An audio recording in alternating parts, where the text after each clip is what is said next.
lyrics were a cruel and penetrating satire against the society which had rejected it. The vocalist wielded and shifted the melodies together in a clamorous testament to the lost values of a bygone era, thoughtlessly carving out his own soul and flinging it contemptuously before an audience unable or unwilling to grasp, much less comprehend, its meaning or significance.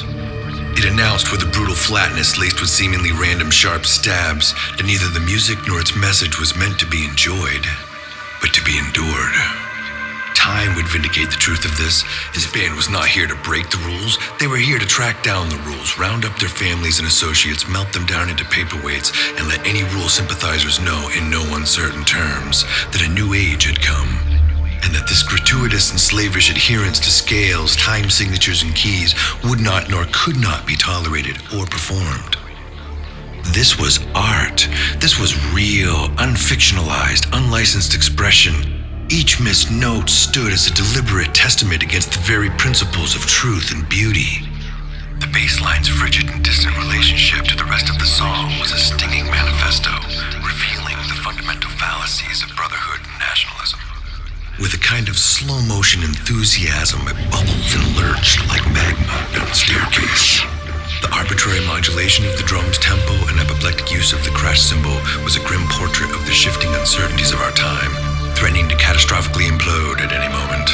In the main theme of the guitar was an evolutionary suspect combination of at least 3 scales set upon no less than 4 time signatures, which landed somehow perversely on every blast of the kick drum, which blazed out like the sound of heavy machine guns.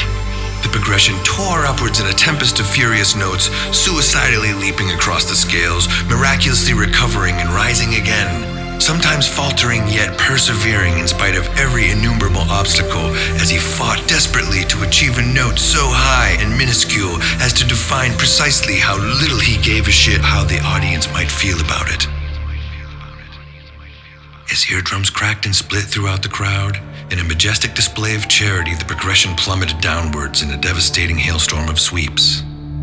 It slammed full force into a mountainous pentatonic minor, catapulted into a major 7th, somersaulted up for an F sharp, missed, and sprawled disastrously on a B flat.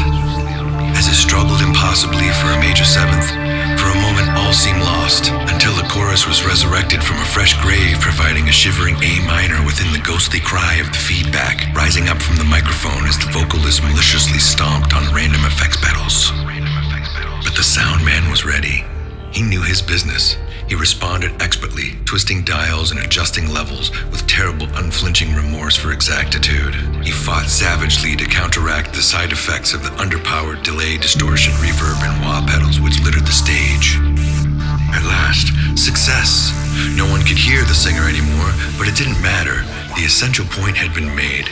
Those who relied on technology were fools, doomed to annihilation. And if they wanted to know the lyrics, no amount of high-quality sound production would have helped them.